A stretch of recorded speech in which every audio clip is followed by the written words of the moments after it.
بەناوی خوای بەخشندەی میهرەبان خۆشەویستانمان لە بەرنامەی پەیامی ڕۆژ لە هەرکوێگەن جوانترین سڵاوی خوای گەورە و پاشان ئێمەتان لێبێ ئەخوازین ژیانتان پڕ لە خۆشی و کامەرانی بێ و دووربن لە تەواوی کێشەواریشەکانی ڕۆژگار.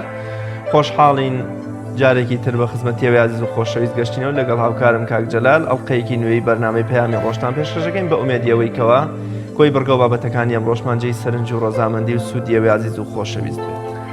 بینەرانی عزیز سڵاوی خوای پەروەردگارتان لێبێت. بابەتەکانی بەرنامەی پەیامی ڕۆژی ئەم ڕۆژمان لە چەند تەوەرێکی تایبەت و جیاواز پێک هاتووە کە بۆمان ئامادەکردن و پێشکەشتان دەکەین. تەوەری یەکەمیان قسەکردنە لەسەر کەمپینێک کە بۆ ئاوردانەوە لە شاری کفری سازکراوە، هەر لە کفریەوە میوانێکی تایبەتمان دەبێت لەسەرەوەی کە کفری شارێکی پراوێزکراوە و ئەو کەمپینە داخوازیەکانیان چین دەیانەوێت چۆن هاوڕ لە شارەکەیان بدرێتەوە میوانێکی تایبەتمان دەبێت و قسە و گفتوگۆ لەسەر دۆخی هەستەی کەرکووک و کفری و ئەو ئاوەڕدانەوەی کە دەیانەوێت لێ بگرێتەوە قسە و باسی لێەوە دەکەین. تەوەری دووەمی بەرنامەکەمان لەگەڵ پەیامێران دەبێت بە تایبەتی کە دۆخی ئەمڕۆی هەرێمی کوردستان چالاکیێکی جۆرا جۆر نوعی تێدا بڕێوە دەچێت بە تایبەتی لە هەولێر کە کۆبنەوەی پەرلەمانە و لەلایەکەوە ناڕزایەکان لەسەر کامڕۆ پرۆژه یاسای چاکسازی دەخرێتەوە دەنگدانەوە هەیە و لایەکی دیکەشەوە قسە و گفتوگۆی جیاوازی لەسەر دەکرێت و لە هەندێک شاری هەرێمی کوردستانی چالاکی دیکە هەن کە بۆتان ڕووماڵ دەکەین. تەوەری سێمی بەرنامەکەشمان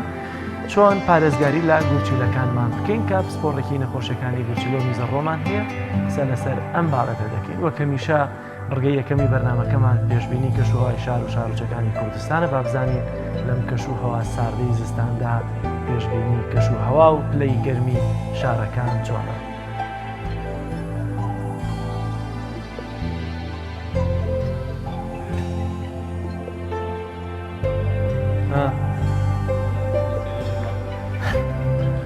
هەردی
زۆرجار خەڵکێکی هەژار و نەبوو پێی وایەکەوە بڕگەی نرخی دراوەکان شتێکی زیادە و ناپێویستە، بەڵام خەڵکانێکی سەرمایەدار و دەوڵەمەندیژن سات بە سات و چرکە بە چرکە پێویستیان بە واڵ و گۆڕ و جیاوازیە کە بەسەر نرخی دراوەکاندا هاتووە.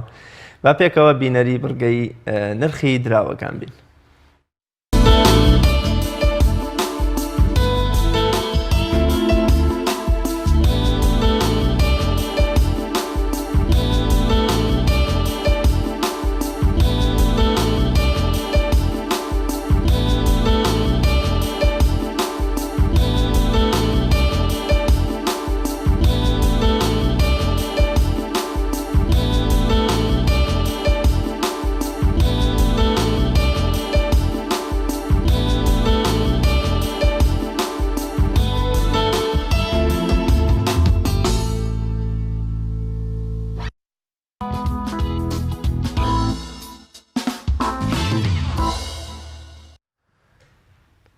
ڕۆژ نییە مێژوو ڕووداوێکمان بۆ تۆمار نەکات.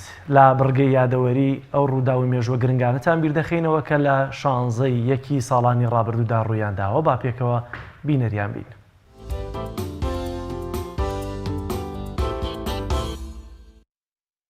16 ساڵی 1976 کۆچی دوایی شاعری داهێنەر و گەنجی کورد سوارەی ئیلخانی زادە لە تەمەنی 39 ساڵیدا سوارە یەکێک بوو لە دەنگە دیارەکانی شێعری ئازادی کوردی و لە بواری نیشتیمان پەروەریدا دەستی باڵای هەبووە. گومان دەکرێت سوارە ئیلخانیزادە لەلایەن نێرانی کوردەوە تیرۆری یا دەرمان خوارد و کرابێت. سوارە ئیلخانیزادە ساڵی 1930 لە گوندی تورجان نزیک شاری بۆکان لەدایک بووە.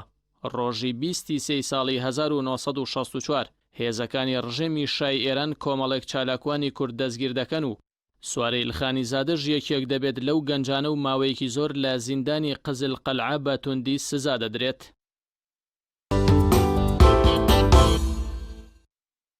شانزەیەکی ساڵی 2010 کۆمەڵی برایانی موسڵمان ئیخوان الموسلیمین دکتۆر محەممەد بەدیع ئەندامی مەکتەبی ئیرشاد هەڵدەبژێرن بۆ ڕابەرایەتی گشتی کۆمەڵەکە لە دوای محەممەد مەهدی عاکیف و بەوەش دکتۆر محەممەد بەدیع بووە هەشتەمین ڕابەری ئیخوان. هەریەک لە محەممەد بەدیع و محەممەد عاکیف بەردەوام لەلایەن دەسەڵاتدارانی میسرەوە ئازاردراون و توندی زیندانەکان کراون.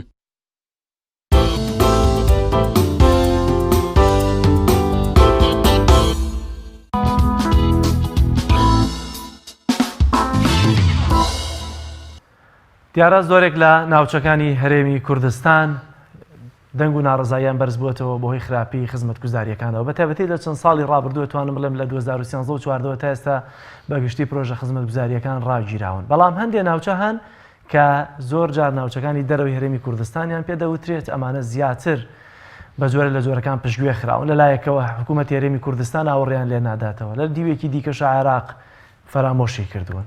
یەکێک لەو ناوچانە لە نمونە دووس خورمات و کفری هەموو ئەم ناوچانە لەوێ خراپ پشتگوێ خراون. لە قەزای کفری تازەترین کات کە لە چەند ڕۆژی ڕابردوودا کەمپینێک پێکێنراوە بۆی کە ئاوەڕێکی جددی لە کفری بدێتەوە لە سکتەر و بابەتە جیاوازەکاندا، لە دیوی خزمەتگوزاریەکاندا، لە دیوی کەرتی پەروەردە، لە تەندروستی، لە ینی ئەو خزمەتگوزاریە سەرەتایانەی لە ئاو و کارەبا و ڕێگەوبان و هەموو ئەمانەی کە هەیە بە گشتی فرامۆش کراوە کفری. بۆ ئێمە لەم تەوەرەی بەرنامەی یەکەمی پەیامی ڕۆژ بە پێویستمان زانی قسە لەسەر ئەم کەمپینە بکەین کە بزانین ئەم کەمپینە بۆچی ڕاگەێنراوە، داواکاریەکانیان چی و چین. لەم بارەیەوە میوانێکی تایبەتمان دەبێت لە کفری کەویش بەڕێز کاک چالاک سەعید سەرپەرشتیەکێک لە سەرپەرشتیارانی کەمپینەکەیە. کاک چالاک سڵاوی خوای گەورەت لێبێت.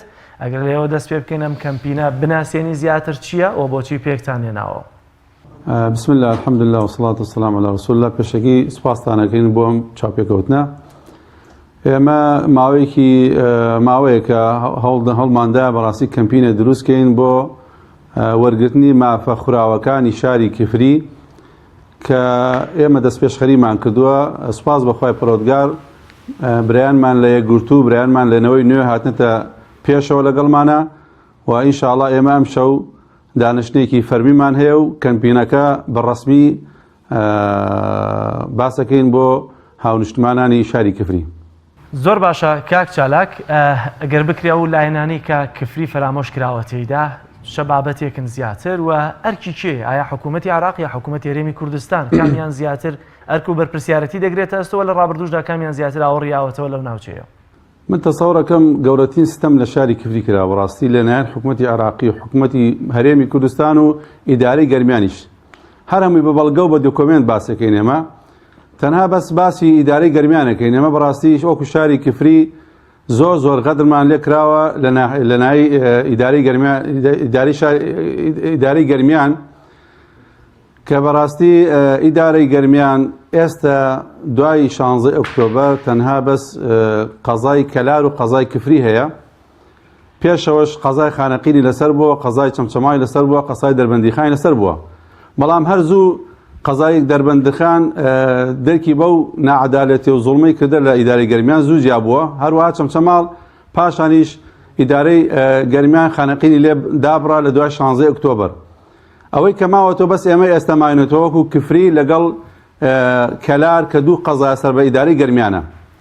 ئێمە بە هەرچی پێوەریەکەین ئیدارەی گەرمیان نازانین بەچی پێوەرێک بەڕاستی ئەو داهاتانە ئەو پرۆژانە ئەو دەستکەوتانەی گەرمیان دابەشەکە نازانین بەچی پێوەرێک بەڕاستی بە هەرچی پێوەرێک لێکێ دەیتەوە یعنی یەک بەدەیە یەک بۆ کفریە دە بۆ کەلارە.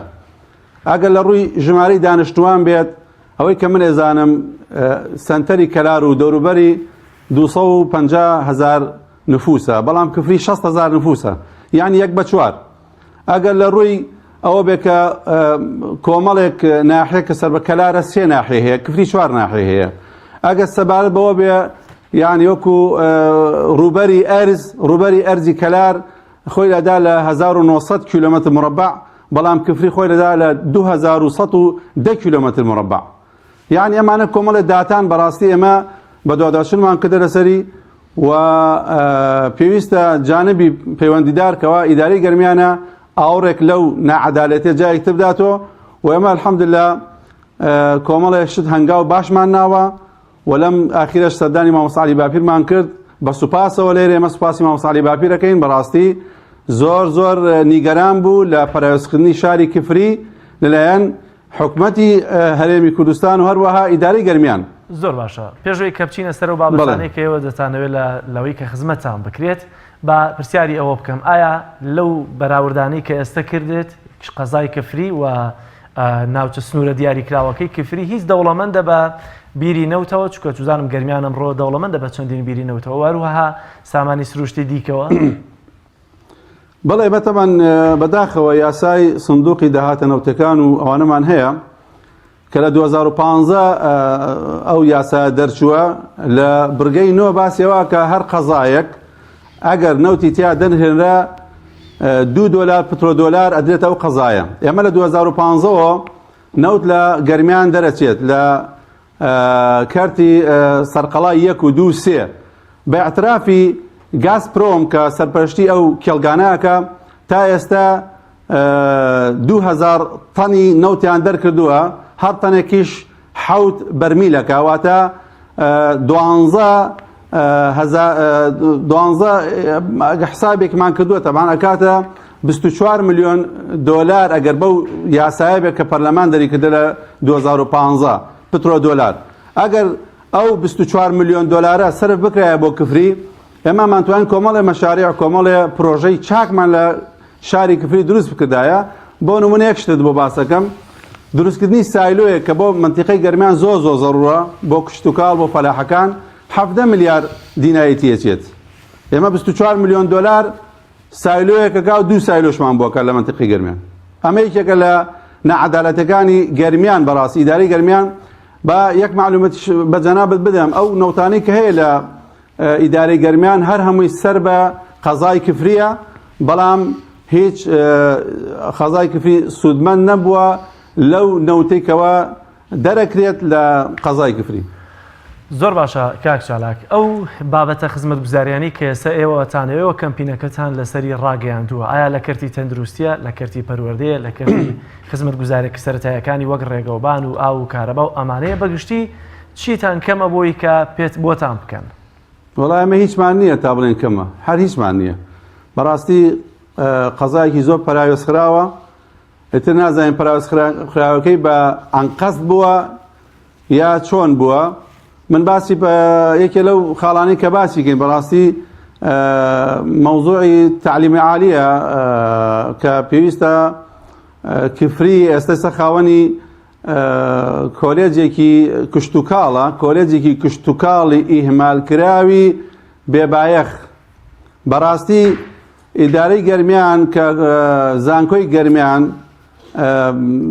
شێوازەکەی بەو شێوازەیە لە سێ شۆن لە قانەقین و لە کەلار و لە کفری 3 کۆلێجی کردێتەوە بەڵام ئەگە داتاکانمان وامان پێڵە داتاکان لە قەزای کفری تەنها بەس کۆلێجێکی کشتتوکاڵی کردێتەوە ئەم کۆلێجە کشتتوکاڵە نە بینای هەیە نە مامۆستای هەیە نە خوێندکاریشی هەیە داتاکان وامان پێڵێ کە بەڕاستی ئەم کۆلێجە 1 بەشە ئێستا 7 قوتابی هەیە و ئەم ساڵ 4 قوتابی وەرگیراوە 4شان بۆی قەرز کردووە لە شۆرێکی ترا پاشان 2 دکتۆرمان هەیە 4 ماستەرمان هەیە 2 ماستەری بەڕاستی گرێبەستە خەڵکی ئێرانن بەڵام ئەگەر بێتە سەر قەزای کەلار بریتە لە کۆلێجی پەروەردە کە 16 بەشی هەیە هەر بەشێک هەزاران قوتابی تیا خوێنرێ هەر بامان شێوە قەزای خانەقین 2 کۆلێجی بۆ کراوەتەوە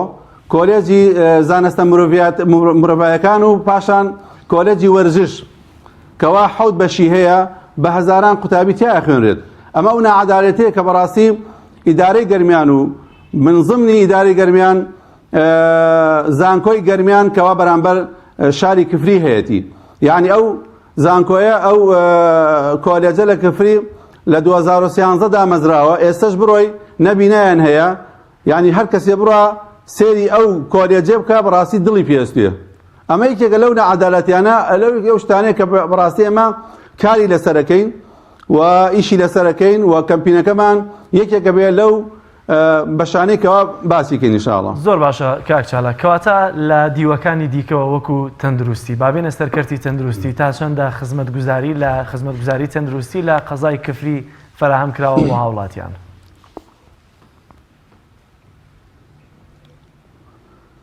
وڵایەوە لە هاوڵاتیان ئەگەر لە هەر مناڵێ بپرسی، لە هەر پیرێژینە بپرسی، لە هەر پەککەوتەیە بپرسی، ئەگە بڕاتە مستەشفای کفری ئەڵێ هیچ نە عیلاجی تایە نە دکتۆری تایە، یعنی بۆ شتێکی زۆر زۆر بەسیط ئیحالەتەکەن بۆ کەلار.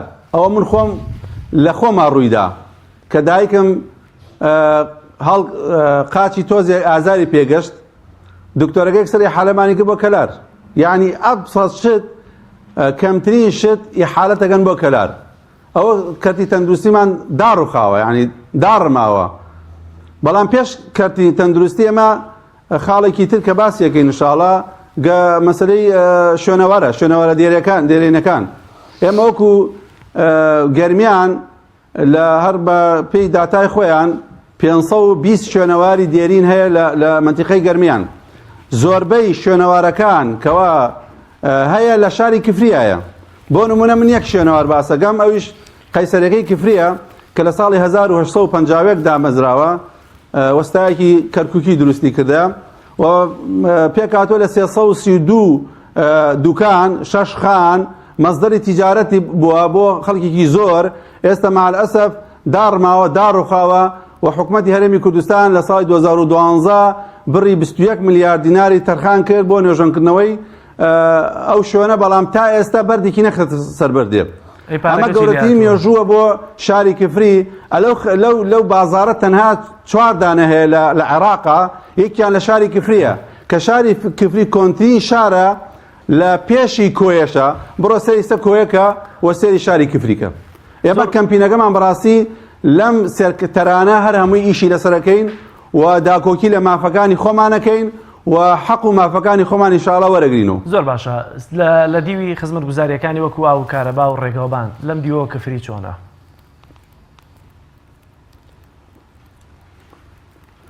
کفری تەبەن بۆ معلوماتی جەنابتان لە هەشتاکان چەندین ساڵ یەکەمی هێنا لەسەر ئاستی عێراق لە پاک و تەمیسی لە ڕێگاوبان لە ناوشار. ئەمە داتایە، لە قسەیەک نییە لە خۆمە بیکەم. بەڵام ئێستا وەرن ئێوە خۆتان بە چاوی خۆتان شاری کفی ببینن، ناڵێ بیچ نەکراوە، چونکە بەڕاستی ئینسان نابێ بێئینساف بێت. وإذا قلتم فعدلوا. بەڵام ئەوە نییە ئەو شارە دێرینە، ئەو شارە مزەحیە، ئەو شارەکەوە چەندین شەهید و قوربانی و ئەنفالی تایە بەڕاستی وەکو پێویست خزمەت نەکراوە. بۆیە من داواکەم بەڕاستی لە چاوی زوومی کەناڵەکەتانەوە داواکەم لە کاک فاروق بەڕاستی ئێمە ئەو کەمپینە ڕاگەینین ئینشاڵڵا ئەمشەو بتوانن کۆمەڵە ڕاستەوخۆ لە شاری کفری بکەن وەکو پەیام کە بەڕاستی خەڵک پەیامی زۆرە بیداتە پەیام و لە چاوی پەیام و با پەیامەکانی خۆیان بگێنن. ئەم شارە زۆر غەدری لێکراوە، زۆر مەزلومە، زۆر پەراوێست خراوە. یعنی بەڕاستی پێویستە کەناڵەکانی کە لەو کەناڵانە کەناڵی پەیام زیاتر بایەخ بدا بە شاری کفری و زوومی خۆی ڕاستەوخۆ بخاتە سەر شاری کفری و گرفت و نەهامەتەکان و ناڕەحەتەکانی ئەم شارە دەرخا بۆ خەڵک و بۆ حکومەت و بۆ لایانی پەیوەندیدار. باشە. چۆن بووە کە ئەم کەمپینەتان ڕاگەیاندووە و بۆچی ئەم کەمپینە لە دەرەوەی ڕێکخراوە ناحکومیەکانە هاتووەتەوە بۆ منە لایەنێکی سیاسی کەمپینێکی ڕاگەیاندووە؟ ئایا ئەمە وەکو بەرپرسیارەتی خۆتان ئەیگرنە ئەستۆیاوەتەوە خۆتان بە بەرپرسیار دەزانن لەوەی کاوەڕ لە شارەکەتان نەدراوەتەوە و هەڵوێستی لایەنەکانی دیکەش چیە لەسەر کەمپینەکەتان؟ ئێمە هێشتا وەکو ڕسمی کەمپینەکەمان ڕانەگردووە وەکو باسم کرد. ئەم شەو ئینشاڵڵا ڕایەگەێنین ئەو دانیشتەی کە هەمانە دانیشتێکی فەرمیە و ڕسمیە لەلایەن کۆمەڵی ئیسلامی و یەکگرتووی ئیسلامی و نەوەی نوێ کە بە سپاسەوە بەڕاستی ئێمە سپاسیانەکەین هاتن پاڵپشتی ئەو کەمپینەی ئێمە بکەن ئینشاڵڵا کە وەتەمان باسیکەین. ئێمە لە سونگەی ئەوەیە کە بەڕاستی ئێمە وەکو مسلمانێک يعني پێش هەموو شتێک من لم يهتم بأمر المسلمين فليس منهم هەر کەسێک بایەخ و اهتمام نەدا بە ئەمری مسلمانان لەوان نییە. ئێمەش الحەمدا شارێکی مسلمانین و ئەم شارە شارێکی مەغدورە. لەو سوانگەوە بەڕاستی ئێمە پێویستە هاوکار و هاریکار بین بۆ ئەو برایانەمان کە لە شاری کفریە ئەژێن لە هەموو چین و توێژەکانی شاری کفری. ئێمە لەو ڕوانگەوە بەڕاستی حەزمان کرد خزمەتێکی شارەکەمان بکەین و ئێمە بانگەوازەکەمان مانگە زیاترە کوردومانە، بەڵام بەداخەوە تا ئەم ساتێک کە من قسە لەگەڵی جەنابەتەکەم هیچ حزبێک، هیچ ڕێکخراوێک، هیچ کەسایەتیەک وەکو ڕەسمی وەکو فەرمی نەهاتووە، بەڵام تەنها ئەو دوو حزبە نەبێ.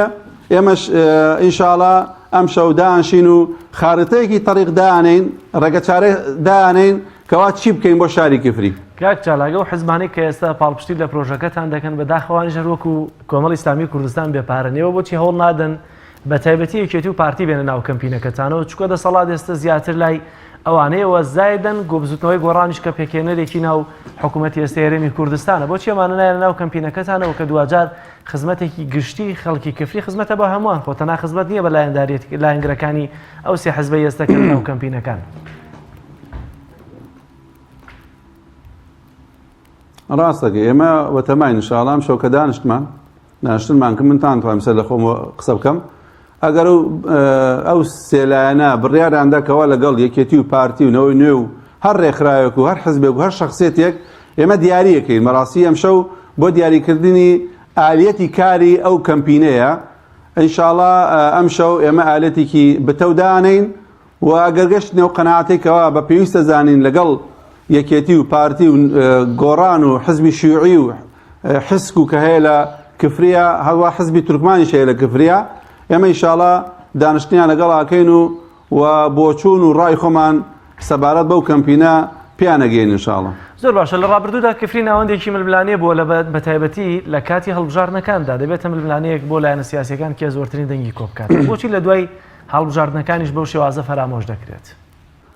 من سەیرم لێتێ لە حکوومەتی هەرێمی کوردستان بۆ بستێ ئەرز کەوا لە دەرەوەی سنووری هەرێمی کوردستانە شەڕی لەسەر ئاکا، شەڕی مان و نەمان، بەڵام کفریەک کەوا لە یەکەم ڕۆژۆ ملی کەش نەکردە بۆ نیزامی بەعس و خۆتان باشە زانن لە خەتی 36 بووە کفریە، وایە وەکو دووزی لێ باتە، بەڵام لەبەر قارەمانی و لێبڕاوانی شاری کفری و مەسولانی شاری کفری و کاتە بەڕاستی قارەمانە ناتوانیان دیفاع لە شارەکە بکەن و شارەکە نەکردە دەستی بەعس وەکو دووزی لێبێ.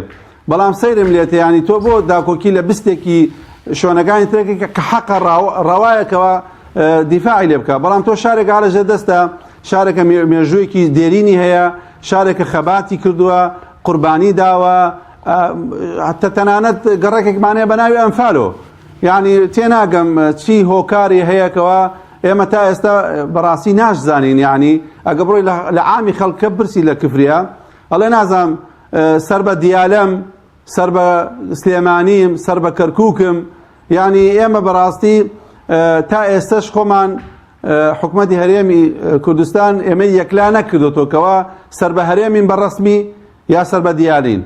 یعنی ئەوە گرفتێکی زۆر گەورەیە، کۆمەڵی کێشەمان هەیە بەڕاستی تا ئێستش ماوە.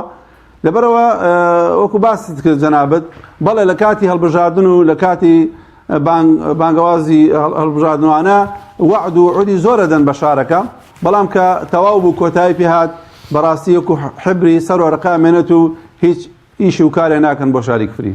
بەڵێ زۆر سپاس بۆ بەڕێز چالاک سعید، بەرپرسی ئەنجومەنی کفری کۆمەڵی ئیسلامی و یەکێک لە سەرپەرشتیارانی کەمپینی ئاوردانەوە لە کفری. سپاس بۆ بەڕێزتان، بە ئومێدی جێبەجێکردنی تەواوی داوا و خواستە ڕەواکانتان لە قەزای کفری خۆشەویست.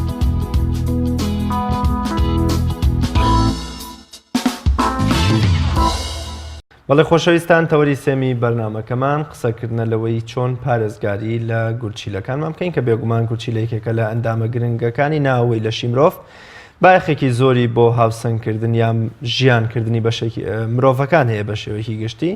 بەتایبەت زۆر جار گرفتەکانی گورچیلە هەر لە بەرد و لە ڕمڵ و لە زۆر شتی دیکەوە ئێستش کە لە وەرزی زستان داین زۆر جار بوونی سەرمایەکی زۆر کاریگەریەکی خراپ بخاتە سەر گورچیلەکانمان. ئێمە ئەمڕۆ پسپۆڕێکی تایبەتی بواری نەخۆشی گورچیلە و میزەڕۆ قسە لەسەر چۆنێتی پاراستنی گورچیلەکانمان بۆکە و تەواوی ئەو کێشە و گرفتانەی کە یا و نەخۆشیانەی کە ڕوبەڕووی گورچیلەکانمان دەبێتەوە. بەڕێز دکتۆر سامان ساڵح پسپۆڕی نەخۆشیەکانی گورچیلە و میزەڕۆ میوانی بەرنامەکەمان. دکتۆر گیان زۆر بەخێر بێ و سواز بۆ ئامادە بوو. زۆر بەخێر. با سەرتا لەوە بپرسین ڕێنمایی هۆشیاری ئێمە لەبارەی گورچیلەکانمانەوە. گورچیلە چ بایەخێکی بۆ مرۆڤێ لەوە چە تا ئێستا بەشێکی خەڵک نەزانێ تا تووشی نەخۆشیەک لە نەخۆشیەکانی گورچیلە نبێ نازانێت گورچیلە چ گرنگی و بایەخ و ئەهمیەتێکی بۆ لەشی مرۆڤێ.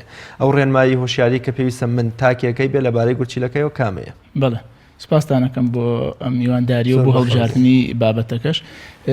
تەبیعی هەموو مرۆڤێک سیستەمێکی پاڵاوتنی گەورە لە ناو لەشیدا هەیە، ئەویش بریتە لە گورچیلەکان. ئەم گورچیلانە دوودانن ئەکەونە بەشی سەرەوەی ناوسک و لە بەشی پشتەوە نزیکترن وەک لە بەشی پێشەوە. هەر گورچیلەیەک بۆریەکی هەیە کەوا ئەم میزەی کە دروستیەکات ئەیگوێزێتەوە نێرێتە خوارەوە بۆ ناو میزەڵدان و لەوێشەوە بۆ دەرەوە. طبعاً گورچیلەکان ئەرک و فەرمانێکی زۆر گەوریان هەیە لە ناو لەشدا. گەورەترین ئەرکیان ئەوەیە کە پاکشکردنەوە و خاوێنکردنەوە و فلتەرکردنی ئەو خوێنە ئەکەن کە لە ناو لەشی مرۆڤە ئەسوڕێتەوە و پاکردنەوەیەتی لە هەموو ئەو پاژماوانەی کە لە نەتیجە و لە ئەنجامی چالاکیەکانی لەشەوە دروستە بێت. لەگەڵ ئەوەشە دەورێک و ڕۆڵێکی گرنگی هەیە لە دروستکردنی مادەی ڤیتامین دی و چالاکردنی مادەی ڤیتامین دی و هەروەها هۆرمۆنێک دروست دەکات کە وا دەکات لە لەشی مرۆڤدا ڕێژەی خڕۆکە سوورەکان بە شێوەیەکی بەردەوام دروست بێت و ڕوو لە کەمی نەکات و هەروەها کارێکی تری گورچیلەکان ڕاگررتنی هاوسەنگیە لە نێوان ئەو خوێیانەی کە لە ناو لەشی مرۆڤدا هەیە. لەبەرەوە بایەخێکی زۆر گەورە و گرنگێکی زۆر گەورەی هەیە بۆ لەشی مرۆڤ. شوێکی گشتی کامانن کۆی ئەو نەخۆشیانەی کە ڕوبەڕووی گورچیلەکانمان دەبێتەوە. تا ئێستا ئێمە هەر لەوە چێ بیستێتمان بەردی گورچیلە و بەردی گورچیلە و بەردی گورچیلە. ئایا گورچیلە تەنها گرفت و کێشەی بەردی هەیەیان بەونە نەخۆشیەکانی تری چین؟ بە شێوەیەکی گشتی نەخۆشیەکان کە ڕوو لە گورچیلەکانەکەن ئەتوانین پۆلێنی بکەین بە ئەو نەخۆشیانەی کە پەیوەندی بە هەوکردنەوە هەیە و ئەو نەخۆشیانش کە پەیوەندی بە دروستکردنی بەردەوە هەیە و هەندێک نەخۆشیمان هەیە زگماکیە گروپی سێهەمە. گروپی چوارەمیش ئەو نەخۆشیانەیە کە پەیوەندیان بە دروستکردنی گرێ و کیس و شێرپەنجەوە هەیە. لە هەمویان باوتر نەخۆشی هەوکردنی گورچیلەکانە، هەوکردنی ناوپۆشی گورچیلە یا هەوکردنی دیواری گورچیلە بە شێوەیەکی گشتی لە نەتیجەی هەندێ مایکرۆ ئۆرگانیزمەوە هەندێ میکرۆباتەوە کە لە ناو میزدا گەشە بکات و زیاد لە ڕێژەی خۆی پەرە بسێنێت لە ناوەوە گورچیلەکان تووشی هەوکردن نەکات. طبعاً هەوکردنەش بە شێوەی ئازار و لەرز و تاو ناڕەحەتی لە میزکردنە دروست ئەبێت و جاری وە هەیە ئەم هەوکردنە بەرەو خوارەوە ئەگوێزرێتەوە بە بۆریەکانە بۆ بەشی خوارەوەی کۆ ئەندامی میز و میزەڵدان. دکتۆر زۆر جار دەویستی دەڵی کابرا لەدایک بووە یا منداڵ لەدایک بووە لە دوای چەندین ساڵ زۆر جار پێش دەزانن یەک گورچی لێ هەیە. ئایا چی لە توانایی ئەم کەسەکە مەکاتەوە کە یەک گورچی لێ هەیە و بە پێچوانەشەوە چی لە توانایی ئەوە زیاد دەکات کە دەڵێن سێ گورچی لێ هەیە؟ بەڵێ خۆی بە شێوەیەکی دەگمەن لە توانین بڵێن لە 1100 کەس یا زیاتر کە لە دایک دەبن یەکێکیان لە دایکە بێت بە یەک تەنها یەک گورچیلەوە. ئەگەر ئەو گورچیلەی کە هەیەی هیچ جۆرە کێشەیەکی زگماکی نەبێت شوێنێکی گونجاو بێت لە ناوسکیدا بۆریەکانی تەسکبوونەوە و کێشەی هیچ زگماکیەکی نەبێ ئەو گورچیلێ دەتوانێت بە شێوەیەکی باش لەگەڵ مرۆڤەکەیە لەگەڵ تەمەنی مرۆڤەکەیە بڕوات و هیچ جۆرە کێشەیەکی بۆ دروست ناکات. تەنها ئەوە لە بەعزی ڕێنماییان ئەیەنێ کە لەبەرەوە یەک گورچیلێ هەندێک ڕێنمایی تایبەت هەیە کە پەیڕەوی بکات لە ژیانیا.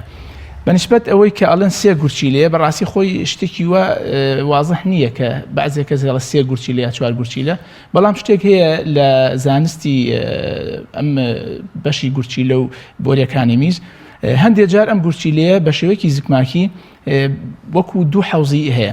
حەوزی گورچیلەکان گیرفانەکانیان بە شێوەیەک ڕێکەوتووە کە دوو حەوز و دوو بۆری لێوە دێتە خوارەوە بەعزێکیان تا ئەگاتە میزڵدان هەردوو بۆریەکەی بە تەواوەتی لە یەک جیاوازن بە شێوەی سۆنەر و بە ئەشیعەکە سەیریەکەیت لەوە ئەچێوەکووە ئەوە دیارەکە ئەمە دوو گورچی لەبێ بەس خۆی لە ڕاستیە هەر یەک گورچی لێە بەڵام دابەش بووە حوزەکەی و گیرفانەکانی دابەش بوون بەسەر دوو بەشە و بە دوو بۆری جیاواز یەتە خوارەوە بۆ ناو میزڵدان بگینا لە ئەسڵدا هەردوو گورچیلەکەی هەردوو گورچیلەکەیە بەڵێن زۆر باش ئێستا وەرزی سەرمایە دکتۆر چۆن زۆر جار تاکەکان هەیە دەڵێت تۆزێ سەرمان بوویدی کەلەکان مازاری هەیە و گورچیلە مازاریە چۆن خۆمان یا گورچیلەکانمان لە سەرما بپارێزین واللهی گورچیلە لەبەر ئەو گرنگیە زۆرەی کە هەیەی طبعاً پێویستە زۆر ئاگاداری بین و هەموو ئەندامێکی تر وەکو هەموو ئەندامێکی تر لە جەستەی مرۆڤە گورچیلەکانش بەدەرنین لەو کێشانەی کە بەهۆی سەرماوە تووشیانە بێت بە تایبەتی لەبەر ئەوەی کە کەوتونەتە بەشی پشتەوەی ناوسکەوە بەرکەوتنی سەرما بۆ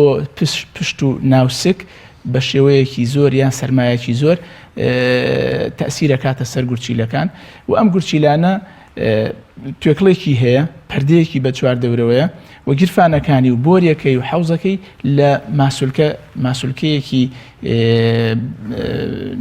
مناسک دروست بووە ئەم ماسولکەیە بە بەرکەوتنی سەرمایەکی زۆر تووشی گرژبوو نەبێ و هەموو ماسولکەیەکتر لە لەشە تووشی گرژبوو نەبێ کە گرژبوونێکی بەسەرهات چالاکیەکانی بە شێوەیەکی باش بەڕێوە ناچێت ئەو کاتە لەوە ئەچێت بێتە هۆی سستبوونی چالاکی ئەو ماسولکانەی بۆریەکانی میز و کەمتر بتوانێت میزەکە کە لە گورچیلەوە دروست بووە بەتوانی ڕەوانەی کات بۆ خوارەوە ئەمە بێتە هۆی دروستبوونی ئازار و ناڕەحەتی و هەروەها گورچیلەش بە شێوەیەکی گشتی کە سەرمایەکی زۆری بەربکەوێ هەر بە هەمان شێوە ئازار و ناڕەحەتی دروستەکە و دووریژ نییە بێتە هۆی دروستبوونی هەوکردنی گورچیلەکان بەس یەک شت هەیە لێرەیە شت نییە هەموو جارێک کە ئەم شوێنی لاکەلەکەمان ئێشێت یەکسەر ئەمە بیجێڕینەوە بۆ گورچیلە و بڵێن ئەمە لە ساسە گورچیلێ لەبەرەوەی لەم شوێنەیە بێجگە لە گورچیلە ڕێژێکی زۆر ماسولکەی دیوارەکانی پشت و دیواری سکمان هەیە کە ئەمانیش لە کاتی بەرکەوتنی سەرمادا دەبێتە هۆی گرژبوون و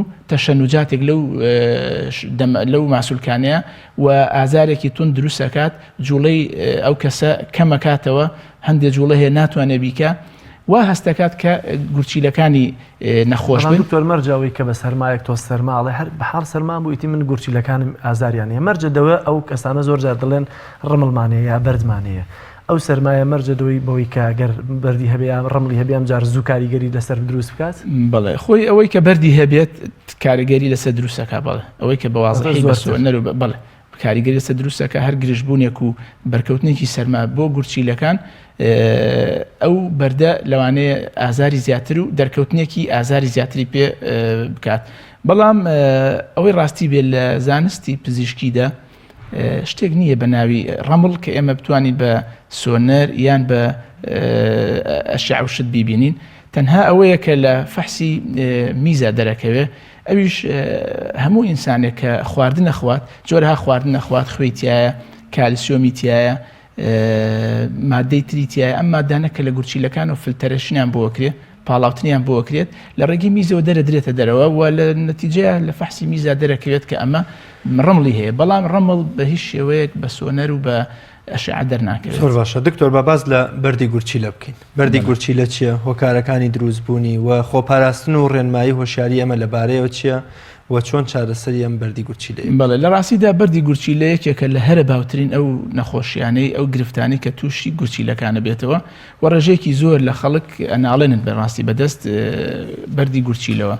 طبعاً بەردی گورچیلە لە نەتیجەی خەستبوونەوەی میز و دەردانی ڕێژەیەکی زۆر لەو خوێیانەی کە لە پاڵاوتنەوە دروست ئەبێت کەڵەکەبوونی ئەو خوێیانە لە ناو گیرفانەکان و لە ناو حوزی گورچیلەیە ئەبێتە هۆی یەکگرتنیان و دروستبوونی بەردی پچکۆلە و لە نەتیجەیە بە پێی کات ئەم بەردانە گەورە ئەبن و ئیتریا ئەوەتە دانەیەکە یا چەند دانەیەک لەم بەردانە دروستەکە بەڵام ئەمە مەرج نییە هەموو کەسێک تووشی بێت هەندێک کەس هەیە زیاتر تووشە بێت لە هەندێک کەسی تر ئەویش پەیوەندی بە هەندێک ئەسبابی بۆ ماوەیی و هەندێک ئەسبابی ژینگەیی و چواردەوری مرۆڤەکە خۆیەوە هەیە. تا چەندە پێویستە بە ئاوی خواردنەوە زۆر جارەوانی کە تازەی گومانە بن بە خۆیان و یا دەزانن لە پشکنەکانە بەردی گورچیلەیان ئێستەر لە با باوەکەمان پیسە یا لە ماڵەوە فیلتەرێک دابێن یا ئاوی دەبەی بازار دەخۆنەوە. بەڕاستی بە شێوەیەکی زانستی ئەگە قسە بکەین لەسەر بابەتی ئاو هیچ کێشەیەک بۆ دروستبوونی بەرد دروست ناکات، یعنی زیادکردنی یا کەمکردنەوەی بڵێ ڕێگەکردنی میز کاریگەری هەیە ئەوەندە ئەو ئاوەی کە ئەی خۆینەوە هەیەڵێ ئاوەکەمان ئاوی بیرە یا ئاوی بەلوعەیە یا ئاوی فلتەری خۆمانە یا ئەم ئاوەی کە بەدەبە ئەیکڕین لە ڕاستیە هەمویان ئەتوانین بڵین وەکو یەکوان بۆ مەوزوعی گورچیلە و دروستکردنی بەرد. بەڵام ئەو شتانی کە خراپن و ڕێژەی زیادبوونی بەردی گورچیلە زیادەکە بریتیە لە خواردنی پرۆتیناتی زۆر و هەروەها خواردنی ڕێژەیەکی زۆر لە خوێ و سوێری لە خواردنە و کەمکردنەوەی ئەو ئەمانە هۆکارە سەرەکیەکانن کە ئەو گورچیلەیە پاڵاوتنی ڕێژێکی زۆر پرۆتین و کالسیۆم و خوێ کانزاییەکان ئەپاڵێوێت و لە ئەنجاما کۆ بێتەوە و ئەبێت بەبەرد. بەڵام جۆرەکانی ئەو دیاری ناکات ئەم ئاوی بیرە یان ئاوی فلتەرە واد لێ بکات کە بەرد دروستکە یان دروستینەکەی، بەس بە شێوەیەکی گشتی هەچ کامێک لەو ئاوانە هەبێت ڕێژەی ئاو خواردنەوە لە ڕۆژدا بەلایانی کەمەوە لە بینی 2 بۆ 3 لیتر بۆ ئینسانی گەورە لە بین 2 بۆ 3 لیتر ئاو خواردنەوە لە 24 کاتژمێردا دەبێتە هۆی ڕێگریەکی باش لە دروستبوونی وردە بەرد و بەردی گورچیلە. زۆر باشە دکتۆر ئەگەڕنەوەڵێن لوقمانی حەکیم ئامۆژگاری کوڕەکەیەکە ئاڵێ ئەگەر سواری گوێ درێژەکەت بووی شێرێکیش هات و پەلاماری دای و تۆش لەو کاتدا میزە داات دابەزە میزەکەت بکە و ئینجانی بەستیەوەیە ڕاگررتنی میز و هێشتنەوەی لە هاتنی شێر لە هاتنی شێر ینی مەترسی و خەتەری زۆرترە بۆ مرۆڤ. ڕێنمایی بدەین بە بینەر ینی زۆر جار کابرا شانازیەکە ئاڵێ من ئێوارە ئاوێکی زۆری ژەخەمەوە هەتا بەیانی بۆ منە میزەکەم ئەتوام ڕایگرم و هیچ کێشەیەکشم نییە. ڕاگررتنی میز چ کاریگەریەکێ لەسەر نەخۆشیەکانی گورچیلە و دروستبوونی ڕاگررتنی میزمانەوەیە ڕێژێکی زۆر لەو میزە کە دروست دەبێت لە میزەڵانە کۆ بێتەوە کە کۆ بوانێ زەختێکی زۆر پەستانێکی زۆر لە ناو میزەڵانە دروست دەکات بە شێوەیەکی فیزیایی ئەگە بیری لێ بکەیتەوە ئەم میزە کە لە گورچیلە و بۆریەکانەوەیەتە خوارەوە لە نەتیجە ئەو پەستانە زۆرێک کە ناو میزەڵانەیە ڕێگەی نادا بە جوانی داخلی میزەڵان بێت.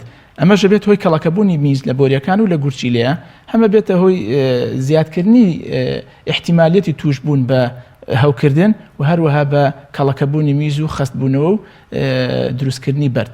لەبەرەوە بۆ تەندروستی میزەڵدانیش باشتر وایە کە لە کاتێکا کە هەستکردنی میزکردن کە لە دەماغەوە ئەگوێزرێتەوە هەستی میزت بۆ هات باشتر وایە ئەگە شوێنەکە گونجاو بوو مەجال هەبوو تەخیری نەکەیت و لە کاتی خۆیان میزەکە بکرێت زۆر باشترە و بە تایبەتی لە مناڵە ئەبێ دایک و باوکەکان زۆر ئاگاداری ئەوە بن کە ئێمە ڕۆژانە مناڵە بینین بەهۆی ئەم یاری مۆبایل و تەلەڤیزیۆن و ئەوە زۆر مەشغوڵە بێت و حەز ناکە لەو کاتەیە کە هەستی میزکردنی بۆیە چەند جارێک تەخیریەکە ئەمە بێتە هۆی بەڕاستی تێکچوونی ئەو ئیشەی کە میزەڵدان هەیەی یعنی میکانیزمی ئیشی میزەڵدان ناڕێگە کات و ئەبێتە هۆی تەندروستی خراپ بۆ کۆندامی میز و میزەڵان و گورچیلە بە شێوەیەکی گشتی لە بناڵدا. دکتۆر زۆر جار ئازارەکانی گورچیلە هەندێک کەس ناچێت سەردانی دکتۆر بکات دەڵێ دەرزیەکی ئازار لە خۆمە دەم و دەسترەوێم و تاو تا کاتێکتر خوا گەورەیە. ئەمە چه زیانێکی پێدەگەیەنێت و ڕەنگە ئەمە بەرد بێ ڕەنگە هەوکردنی گورچیلە بێ کەڵەکەبوونی نەخۆشیەکە بەسەر گورچیلە و لەو لاشەوە سراوەندنی ئازارەکەت بە دەرزیەک چه زیانێک بە تەندروستی دەگەیەنێت. طبعا ئەو ئۆرگانە خوا گەورە ئەو هەستەی پێ بەخشیوە کە ئازارێک دەیە ئەم ئازارە وەکو وریاکردنەوەیە وەکو هەواڵێکە ئەداتێکەوە تۆ ئەم ئۆرگانت ئەم شوێنت کێشەیەکی هەیە وەکو هەواڵێکە پێت ئایا ئەم هەواڵە ئەگەر جارێک دوو جار پشتگوێی بخەی لەوە ئەچێ ئەو کێشەیە کە لە گورچیلەکەیە ڕۆژ بە ڕۆژ خراپتر بێت و کاتێک ئەگەیتە دەستنیشانکردنی لەوانەیە چارەسەرەکەی زۆر قورستر بێ بەڵام لە کاتێکە ئەگەر لە یەکەم ئازارەوە بچی بەدەم نەخۆشیەکەوە حتا ئەگەر لە نەتیجەی فەحس و پشکنی نابۆ دەرکەوت کە ئەو ئۆرگانە ئەو گورچیلە هیچ کێشەی نییە زۆر باشترە کە دڵنیە ئەبیتەوە و ئەو کاتە ئەزانی کێشەکە چییە بەڵام ئەگەر تەخیریکەی بێگومان ئەو کێشەیە کەڵەکە ئەبێ و چارەسەری قورسترە بێت لە نەتیجەیە. لەسەر بەردی گورچیلە دکتۆر زۆر جاروانەی کە بەردی گورچیلەیان هەیە بۆ تایبەت هاوینان دەڵێ شووتیەک دەخۆم و بەسەر شاخە مەسەرەوە ئینشاڵڵا نەجاتم دەبێت یا وەرزش دەکات لە ماڵەوە بۆ خۆی تاوکەتەی نەجاتیە بێت. بەگشتی وەرزشکردن لەسەر بەردی گورچیلە چه کاریگەریەکی هەیە؟ وەرزشکردن بە شێوەیەکی گشتی بۆ کۆ ئەندامی گورچیلە و بۆریەکانی میز زۆر سوودی هەیە. وەرزشکردن وا ئەکات چالاکی خوێن سوڕانەوەی خوێن لە ناو لەشە زۆر چالاکترە بێت، ئەو ئۆرگانە خوێنی باشتری بۆ ئەچێت و هەروەها پاڵاوتنی فلتەرەکانی باشترە بێت، ڕێژەیەکی زیاتر میز دروستەکە و بە باشتر بەتاڵە بێتەوە. لە هەمان کاتە خواردنەوەی ڕێژەیەکی زۆر شلەمەنی بە تایبەتی لە هاوینە کە وەرزگەرمە و عرەقکردنەوە زیاترە، پێویستی بە ڕێژەیەکی زیاتر لە شلەمەنی هەیە. خواردنی شوتیژێکێکە لەو میوانەی کە ڕێژەیەکی زۆر ئاوی تایە وا ئەکات کە لە خوێنەوە ڕێژەیەکی زۆر ئاو داخلی گورچیلە بێت و پاک بکرێتەوە و طبعاً ڕێژەی میزکردنیش زیاترەکە. وەرزشکردن و خواردنەوەی شلەمەنی زۆر کاریگەریەکی زۆر باشیان هەیە لەسەر تەندروستی. باشترین خۆراکەکان یان خراپترینیان بۆ گورچیلە چی وچین؟ خراپترینیان ڕێژەی پرۆتیناتی زۆرە بە تایبەتی لە گۆشتی سوورە و سوێری. ئەم فاست فود و شتەش کە ئێستا هەیە. فاست فودیش طبعاً ڕێژێکی زۆر خوێ و کانزایتیایە و هەمووشی پاڵپشتە بە گۆشتی سوور، لەبەرەوە طبعاً ئەگەر بە ڕێژەی طبیعی بخورێ کێشەی نییە، بەڵام ئەگەر زیاد لە حەد ڕۆژانە چەند جار دووبارە بێتەوە و هەموو ڕۆژێک بێت ئەوە زەرەری زۆرە. لەگەڵ ئەوانەیە ئێمە ڕێنماییانەکەین بەڕاستی بە خواردنی لیمۆ و سەوزە و میوە زیادکردنی سەوزە لەگەڵ ناخواردنەکانە بڵێ و ئاو خواردنەوە بە دەرەجە یەک ئاو خواردنەوە. دکتۆرەڵێ کابراایکی ڕەزی لە چێ بەلای پزیشکی گورچیلە پزیشکێڵێ شووتی بخۆ لە سەدا ئەوەندەی ئاوەڵێ کابراڵێ ئەی باشە بۆچی ئاو نەخۆمە لە 100 ئاوە کەواتە ئاوی شتێکی باشە بۆ گورچیلە. بەڵێ بەتەکید ئەو لە بینی لە نێوان 2 بۆ 3 لتر لە ڕۆژێک لە 24 کاتژمێرە پاراستنی گورچیلەکانمان ئەکەوێتە سەلامەتیەوە بەهۆی ئەو ڕێژە ئاوە زۆرەوە. زۆر باشە دکتۆرمە لە ئەو تووڵی کە لەژێر شاشکەوە دەڕوە باسمان لە نیشانەکانی نەخۆشی هەست بە هیلاکی کردن، بێتاقەتی، هەڵدانی پێست و قلیشانی بەشێ لە ئەندامەکانی لەش هەڵاوسانیە. ئەو ئێمە زۆرجا ئاماژت بەوە کرد کە زۆرجا مەرج نییە و ئازاری کەلەکەمان لە پشتەوە هەسەرەڵدا هەمووی پەیوەندی بە گورچیلەوە هەبێ. ئەو نیشانانە چین کە بۆ نمونە نەخۆش هەست بکە نەخۆشیەکەی گورچیلەیە و شتێکی دیکە نیە یا شتێکی دیکەی و گورچیلە نییە. بەڵێ ئەگەر ئەمە بێنە سەر گورچیلە طبعاً گورچیلە شوێنەکەی جیاوازە لەگەڵ بۆریەکانی میز و میزەڵدان. ئەگەر لە گورچیلەوە باسی بکەین گورچیلەکان لە بەشی سەرەوەی سکە لە لاکەلەکە و زیاتر لە پشتەوە نزیکە. هەر جۆرە ئازارێک لەم شوێنەیە هەبێت لەوانەیە یەکێ لە سەبەبەکانی کێشەیەک بێت لە گورچیلەکان و لە ئەو پەردانەی کە لە چواردەوری گورچیلەیە هەیە. یەک دووهەم بوونی ئەو ئازارە لەگەڵ لەرزوتە. ئەگەر لەرزوتە دڵ تێکەڵ هاتن ڕشانەوە لەگەڵ ئازارێکی توند لە لاکەلەکەکانە دروست بێت ئەوە احتیمالیەتی زۆرە کە پەیوەندی بە کێشەی گورچیلەوە هەبێ. بەڵام ئەگەر بین بەرەو خوارد بۆ بۆری میز و میزەڵدان ئەمەیان نیشانەکانی زیاتر لە ڕێگەی میزکردنەوە دەرەکەوێت. ئازار و کزانەوە لە کاتی میزکردنە، زیادبوونی چوونە سەر تەوالێت بۆ میزکردن و گۆڕانی ڕەنگی میز بەرەو تۆخی یان بەرەو سووربوون و هەروەها ناخۆشبوونی و گۆڕانی بۆنی ئەو میزە ئەوانش هەر بەڵگەن لەسەرەوەی کە ئەو ئۆرگانە لەوانەیە کێشێکی هەوکردنی تیابێت. دکتۆر گورچیلە چه پەیوەندیەکی بەهێزی و توانای مرۆڤەکەەوە هەیە؟ وڵاکە پەیوەندێکی زۆر گەورەی هەیە لەبەرەوەی کە هەموو ئینسانێک لە لەشیا بەو فلتەرانە ئەژی بەڕاستی یعنی وەکو دڵ چۆن دڵ ئەو خوێنە پاڵ پێوە ئەنێ و ئەینێرێ بۆ هەموو ئۆرگانەکانی لەش و پاکردنەوەی خوێن و پاکشکردنی ئەرکی گورچیلەکانە. لەبەرەوە هەست کاتێک گورچیلە هەر کێشەیەکی هەبێ طبعاً خوێنەکە پاک ناکرێتەوە بە جوانی و ڕێژەی ئەو ئاو خوێی کە زیادە لە لەشە دەرنادرێ ئەبێتە هۆی کەڵەکەبوونی و لاوازبوونی ئەو مرۆڤە هەتا تەسیرە کاتە سەر دڵیشی. زۆر بار دەبینی گەنجێک دکتۆر غەسلی گورچیلەی بۆ نووسیوە. غەسلی گورچیلە زیان و سوودەکانی چین؟ چ کاتێک دەبێ نەخۆش ناچار بکرێت کە حتمما دەبێت غەسلی گورچیلە بکات؟ طبعاً غەسلی گورچیلە وەکو ڕێگەیەکی بەدیل بەکاری هەندرێت لە کاتێکە کە گورچیلەکان هەڵناستن بە ئەرکەکەی خۆیان. ئەو ئەرکە گەورەیە کە هەیەە لە پاکردنەوە و لە فرێدانی ئەو پاشەڕۆی کە لە لەشە هەیە. طبعاً لە نەتیجەی فەحس و سۆنەر و فەحسی خوێنە بمان دەرەکەوێت کە ئەو نەخۆشە گورچیلەکانی کەوتۆتە بارێکی سستیەوە کە ناتوانێت چیتر ئەو خوێنە پاک بکاتەوە و پێویستی بەوە بێت کە یاریدیدەرێکی دەرەکی هەبێت کە خوێنی ئەو نەخۆشە پاکاتەوە و ڕزگاری کا لەو مادە ژەهراویانەی کە لە لەشیا هەیە. طبعا بەپێی پێویستی نەخۆشەکە ئەکرێت و جەلساتی تایبەتی هەیە و سوودی زۆرە، بەڵام لەوانەیە هەندێ کێشەش بۆ نەخۆشەکە دروست کات. ئەویش طبعا هەر نەخۆش بۆ نەخۆش بڵێن ڕیفرێشێک داتەوە بۆ کەسەیە بەتەکید طبعا ئەو مادانێک لەشیا کڵەکە بووە و زیانێکی زۆری پێگەێنێت و تەندروستی زۆر ناتەواوە کە شتنەوەی بۆەکەی جار بەجار ئەم شتنەوەیە خوێنی پاکەکاتەوە و تەندروستی باشتر. ڕاستی زانستی یا ئەو وەسیلە تەکنۆلۆژیە پزیشکیانی کە لای ئێمە لە هەرێمی کوردستان لە چاو نەخۆشیەکانی گورچی لە چۆنە؟ وڵا بە ڕێژەیەکی زۆر پێشکەوتووە بەڕاستی لە کوردستانە بەعام و لە شاری سلێمانیە شێوازی چارەسەرکردنی نەخۆشەکانی گورچی لە بە هەموو جۆرە نەخۆشیەکانەوە زۆر پێشکەوتنی بەخۆیەوە بینیوە و لە بواری چارەسەری بەرد هەموو شێوە نازوورەکان کە بۆ گورچیلە و بۆ ئەندامی میزەڵدان نەکرێت، شێوازی چارەسەرکردنی پرۆستات، شێوازی لابردنی ئەو گرێ شێرپەنجەیانەی کە لە گورچیلە و لە بۆریەکانی میز و لە میزەڵانە دروستە بێ، هەمووی بەڕاستی ئێمە لەسەر ستاندەردی جیهانی ئەو ئیشانە بەڕێوە. زۆر باشە. دکتۆر باست لە شێرپەنجەی گورچیلە کرد. ئەگەر باسێکمان لەوە زیاتر بۆ بکەی بزانین هۆکارەکانی چییە و لە چیەوە بۆ منە گورچیلەی دی ئەگاتە واستەی کە تووشی شێرپەنجە بێ؟ گورچیلەش وەکو هەموو ئۆرگانێکی تر لە لەشە یعنی معڕەزە بەوەی کە گرەیەکی شێرپەنجەی دروست بکات.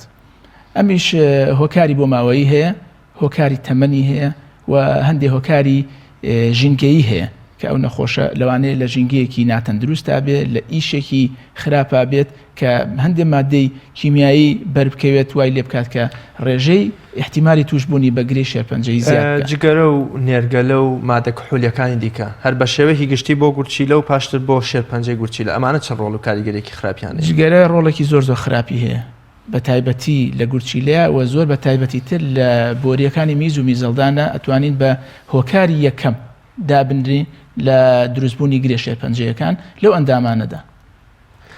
زۆر سپاس بۆ بەڕێز دکتۆر سامان ساڵح سپۆڕی نەخۆشیەکانی گورچیلە. زۆر دەرفەتێکە.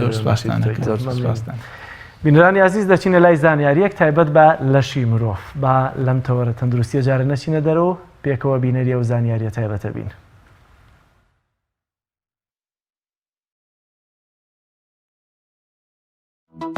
بیست زانیاری لەسەر لەشی مرۆڤ.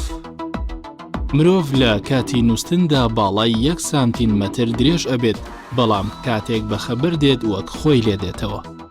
پەنکریاس ئەکەوێتە لای چەپی لاشەوە.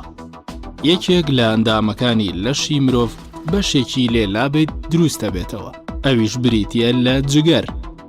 ئەو مادەی مونی نۆکی لێ پێک دێت ناوی کریاتینە. مادەی کاربۆهیدرات لە ناو دەمدا هەرس ئەکرێت. لە کاتی قسەکردندا جەستا 44 ماسوولکە بەکاردەهێنێت.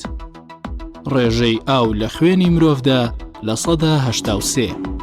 درێژی گەدە لە مرۆڤێکی ئاساییدا 25 سانتیمەترە. کەناڵی ئۆستاکیۆس ئەکەوێتە نێوان قوڕگ و گوێوە.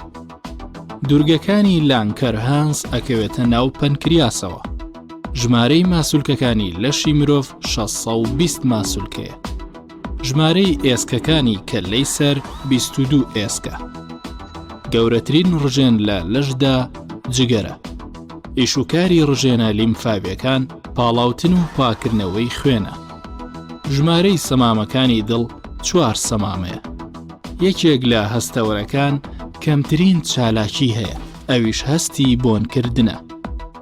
ژمارەی بڕبڕەکانی پشتی مرۆڤ 24 بڕبڕەیە. خڕۆکە سوور و سپیەکانی خوێن لە ناو مۆخی ئێسکەکاندایە. گەشەی کۆرپەلە لە مانگی شەشەمدا دەست پێ دەکات. لە کاتی پژمیندا مەحاڵە چاوی مرۆڤ بکرێتەوە.